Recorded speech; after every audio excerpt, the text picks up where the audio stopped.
Question number 1, దెయ్యాలు ఉన్నాయా? Science ప్రకారం దెయ్యాలు లేవు, కానీ ప్రపంచవ్యాప్తంగా చాలా మంది ఉన్నాయని చెప్తుంటారు. కానీ అది దెయ్యం కాదు, ఒక నెగటివ్ ఎనర్జీ. క్వశ్చన్ నంబర్ 2, కోరిక తీరకుండా చనిపోతే దెయ్యాలు దేవుని నిలదీస్తాయా?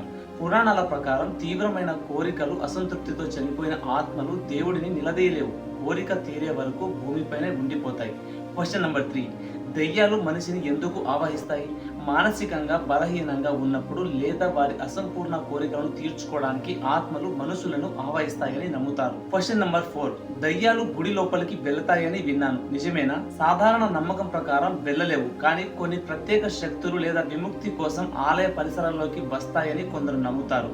క్వశ్చన్ నంబర్ 5, అసలు దయ్యాలకి దేవుళ్ళకి ఎందుకు పడదు? దేవుడు అనేది పాజిటివ్ ఎనర్జీ, దయ్యం అనేది నెగిటివ్ ఎనర్జీ, అందుకే పడదు. మీరు కూడా ఎలాంటి క్వశ్చన్ అయినా సరే బైజు వరల్డ్ ఫ్యాక్ట్ ఛానల్ ని అడగవచ్చు. మీ డౌట్ కి ఆన్సర్ అప్కమింగ్ వీడియోలో దొరుకుతుంది.